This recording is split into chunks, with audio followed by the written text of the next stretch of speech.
Durante las cuarentenas se han registrado un aumento de delitos violentos, como el robo con violencia e intimidación. Los delincuentes aprovechan la soledad de las calles para cometer los ilícitos, algo que ya se ha denominado como la pandemia social. Autoridades ya trabajan en medidas para proteger a comunas más vulnerables. Analizamos esta alza, el contexto también junto a Daniel Johnson, director ejecutivo de Fundación Paz Ciudadana. Daniel, un placer saludarte. Muy buenos días, ¿qué tal? Igualmente, Nicolás, buenos días, muchas gracias por compartir conmigo este espacio. Gracias a ti. A ver, entiendo por los datos que ustedes también han estado publicando que el número de delitos ha ido bajando un 20% marzo-abril con respecto al mismo periodo del año pasado. Sin embargo, cuando vamos a lo cualitativo de estos delitos, es decir, la violencia, la gravedad, la intensidad, ahí hay un aumento importante y que preocupa también en distintas comunas, no solamente de la capital, sino de otros puntos del país. A ver, en estricto rigor lo que está pasando, efectivamente, en la cantidad total de delitos hay una baja de, como muy bien decías, un 20%. Esto es comparando marzo, abril completos, que son los meses que ya tenemos terminados, y por lo tanto tenemos una estadística un poco más robusta con respecto a los mismos meses del año anterior. Sin embargo, cuando hacemos estas comparaciones agrupadas, uno tiende a minimizar efectos, porque, por ejemplo, en el grupo completo de los delitos puede estar comparando o puede estar incluyendo hurtos, por ejemplo, que ocurren en un supermercado con un homicidio, que en cantidad ambos delitos van a sumar uno, pero evidentemente en gravedad y en daño que se genera a partir de ese delito es radicalmente distinto. Entonces, siempre es complejo agrupar delitos para medir cómo está evolucionando la delincuencia en el país. Si bien es cierto que la gran mayoría de los delitos han bajado, hay algunos delitos que han subido y los violentos no es que hayan subido. Lo que nos están mostrando los números es que no han bajado de la misma forma como han bajado los otros delitos no violentos. Entonces no es, y eso da una sensación de tranquilidad a la ciudadanía, no es que tengamos un aumento desenfrenado de los delitos violentos, no es así. Lo que sí es que los violentos se han mostrado mucho más resistentes a la baja que han tenido todos los otros delitos a partir de la cuarentena que hemos estado viviendo. Claro, es decir que los delitos violentos se mantienen y por eso uno podría pensar que la proporción estaría mostrando un alza, digamos, con respecto a la caída que ha mostrado el resto de los delitos. Es súper importante eso. Cuando hablamos de delitos, englobamos a todos en la misma bolsa, pero hay que empezar a ir diferenciando y también entendiendo qué es lo que está sucediendo para que el robo con intimidación, por ejemplo, se mantenga en una curva, también en un contexto distinto, Daniel, donde hay mayor fiscalización, no solamente de Carabineros, la Policía de Investigaciones, sino también de las Fuerzas Armadas, pero una fiscalización apuntada a los pases temporales, a cumplir el toque de queda, la cuarentena, no específicamente, y ahí te digo la pregunta, a la prevención de delitos. Ese podría ser una explicación, ¿no? Mira, yo creo que la baja del 20% nosotros hemos detectado, sin poder confirmarlos todavía, va a tener que ser materia de estudio más profundo, pero hay tres razones que a uno se le vienen a la mente porque están disminuyendo los delitos. Primero, porque la mayoría de los delitos, hay que acordarse que la mayor cantidad de delitos que ocurren en Chile son delitos contra la propiedad, o sea, robos. Claro. Los robos ocurren un 85% en la vía pública y un 15% en propiedades, en el fondo encerrado. De ese 85% ocurre en la vía pública, la mayoría son hurtos, que es lejos lo más alto, y también ocurren robos por sorpresa. Ese tipo de delito necesita un tumulto, ocurre normalmente en la salida de los metros, en el Paseo Ahumada, en lugares donde hay una alta concentración de personas que al delincuente le permiten identificar fácilmente una víctima y esconderse dentro de la multitud también de una manera fácil. Ese delito, por supuesto, que se ve muy afectado cuando tenemos menos gente en las calles. En segundo lugar, el otro 15% son delitos que ocurren en las viviendas. Pero también hay una sensación de que estamos en riesgo cuando estamos en las casas de ser víctimas de un robo con violencia en la vivienda, pero también, afortunadamente, la mayoría de esos delitos ocurren cuando no hay moradores en la casa. Los delincuentes buscan no ser detectados, sino buscan el robo. Claro. Y por lo tanto, cuando hay más gente en las casas, también es más dificultoso para esos delincuentes de poder encontrar una posible casa víctima a la cual entrar. Daniel. Entonces también robos en lugar habitado disminuyen. Claro, para resumirlo y para entender estos dos factores, hay menos gente en las calles por razones obvias y también hay más gente en las casas, los que pueden. Entonces, eso de alguna manera es un elemento excepcional a un año normal donde podría incidir en esta baja los delitos, en ese tipo de delitos. Exacto. Ya. Dicho muy claramente eso es. Y tercer lugar, lo que tú muy bien planteabas, los policías, carabineros en particular, está hoy día ejerciendo una tercera labor, que es el controlar las medidas sanitarias y por lo tanto también se alejan de los lugares donde ocurren normalmente los delitos. Claro. Y esto puede ser una mala noticia porque puede ser que hay que acordar, a ver, o antes de eso en realidad para decirlo ordenadamente, hay que acordarse que las estadísticas que uno ve se componen de dos cosas, de las denuncias de las personas que fueron víctimas, pero también de las detenciones que hacen las policías en flagrancia, o sea, en el minuto en que se está cometiendo el delito. Si las policías están hoy día en otros lugares, puede ser que se estén cometiendo algunos delitos que no estamos detectando porque las policías están en otra labor y no están pudiendo ejercer esa labor preventiva o esa labor de captura de una persona que está cometiendo un delito de una manera tan efectiva como sería en un tiempo en que no tenemos pandemia. Claro, tú nos mencionabas, Daniel, son datos que son cifras concretas, digamos, que hay que empezar a también realizar la tendencia, ver qué está sucediendo para tener una conclusión también de los factores que influyen, los factores totales, digamos. Pero ahí te quiero preguntar qué pasa, por ejemplo, con medidas como el Plan Cuadrante. Tú lo señalabas, la policía está fiscalizando lo que son las medidas de restricción, de confinamiento, de permisos salvoconductos. A juicio de ustedes, lo que han podido monitorear dentro de los datos, el Plan Cuadrante, me imagino que también ha tenido un cambio, porque Carabineros se está destinando para otras funciones. Se está haciendo eso a nivel nacional. Efectivamente, esto pasa normalmente. Las policías tienen distintas funciones que son en tiempos normales ejercidas. El plan cuadrantes son los funcionarios que trabajan en las comisarías y que normalmente le llamamos los territoriales, los que están distribuidos en el territorio. Pero también en el minuto en que se necesita, que es un servicio en otra acción, por ejemplo, lo mismo que pasó después del estallido social, del 18 de octubre, muchas de esas personas que ejercían labores territoriales tuvieron que pasar a una labor de control de orden público.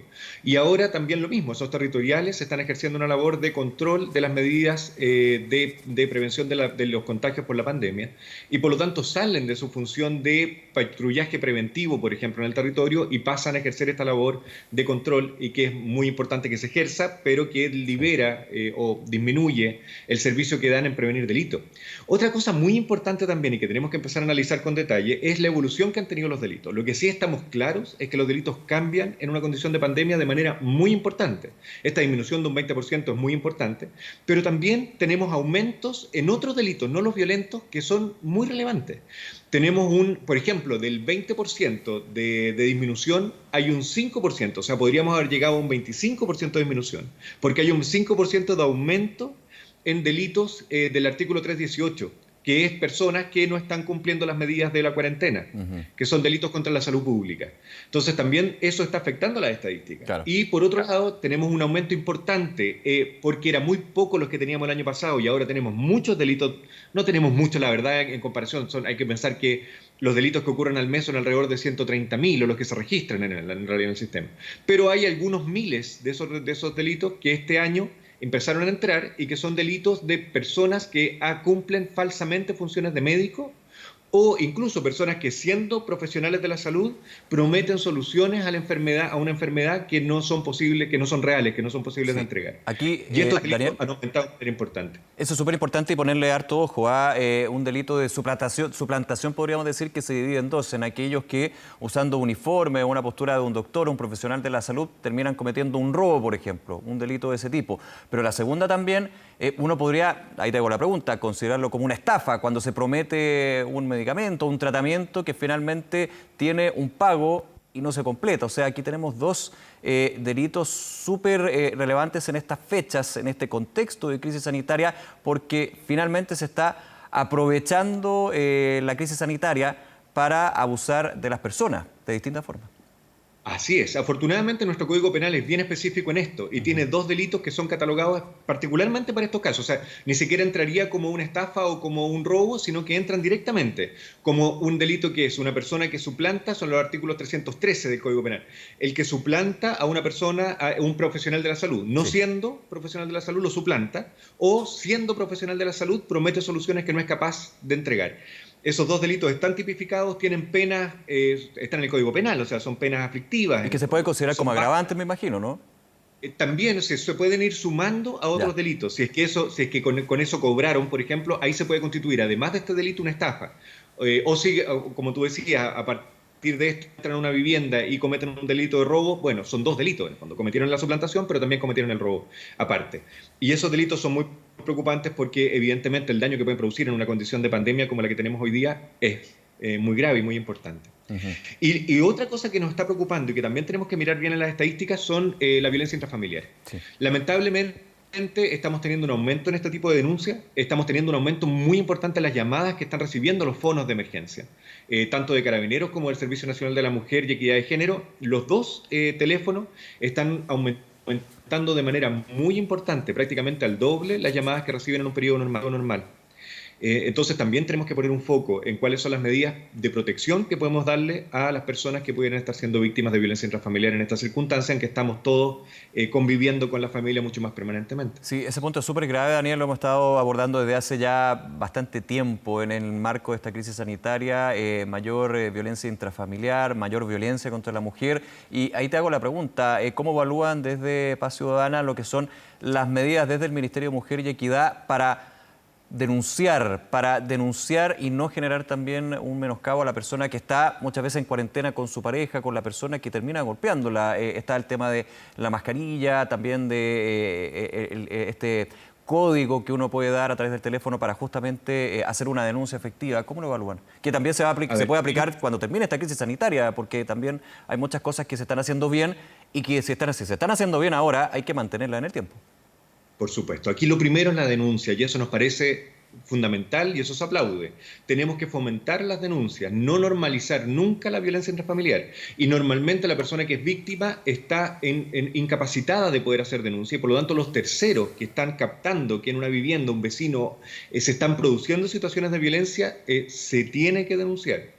Nunca, en Chile tenemos un problema con los números de emergencia también. Cuando vemos, por ejemplo, en las carreteras que hay un accidente y mucha gente pasa despacio y se arma un taco porque la gente está mirando lo que está pasando, nadie llama. Claro. Y muchas veces tenemos problemas porque las policías y las ambulancias no detectan, no saben que tienen que ir a un lugar porque todos piensan que otro llamó y esa persona, y la verdad es que nadie llama. Entonces la denuncia aquí es fundamental. Tenemos que fomentar que las personas que están siendo víctimas llamen y además que otros terceros que están visualizando que se está produciendo el problema también hagan las denuncias. Eso es lo primero, no normalizar este tipo de actitudes. En segundo lugar, tenemos que capacitar al sistema para que sea capaz de atender correctamente estas llamadas. Hay el típico ejemplo de la pizza. Esto es un ejemplo que es un caso en Estados Unidos que nosotros lo empezamos a comentar también como fundación el año pasado. ¿Y qué pasó aquí, de hecho, hace un par de meses? A partir de eso yo creo que lo ocuparon en Chile alguien que llamó y efectivamente un muy buen ejemplo, pero el ejemplo no era que llamen todos pidiendo pizza. El ejemplo era que hay una persona que está llamando con un problema, dice quiere una pizza y la persona que está al otro lado de la línea, que es un receptor de llamadas de emergencia, está tan bien preparado que sabe preguntar de vuelta, ¿usted sabe que este es un número de emergencia? Si la respuesta es sí, entonces entiende que la persona que está llamando no puede decir para qué llama y está inventando lo de la pizza, como puede inventar que vengan a bañar al perro, como puede inventar que necesita que le traigan algo de comida, puede inventar cualquier cosa, da lo mismo que inventen, pero lo importante es que llamen inventando algo y que la otra persona que está al otro lado de la línea sea capaz de hacer la pregunta correcta para detectar que esa persona está siendo víctima. Si nosotros estandarizamos un código, por ejemplo, este COVID, no sé, o mascarilla, no sé cuánto era un código que se inventaba, al final todos van a conocer el código y por lo tanto la persona que va a llamar, tampoco, si ella lo conoce, probablemente la persona que la está violentando también lo va a conocer. Sí. Entonces no va a ser efectivo. Aquí lo que tenemos que hacer es montar un sistema de recepción de llamados de emergencia en que las personas que reciben esas llamadas estén suficientemente preparadas para detectar cuándo esas llamadas requieren un auxilio y coordinarse con las distintas instituciones que pueden dar esa ayuda en ese momento de extrema necesidad. Daniel Johnson, como siempre, muchísimas gracias por acompañar,nos y analizar lo que sucede en un tema tan relevante como la seguridad en estos tiempos de pandemia. Que esté muy bien, buen día. Muchas gracias, Nicolás. Que esté muy bien, buen día. Buen día. Ahora,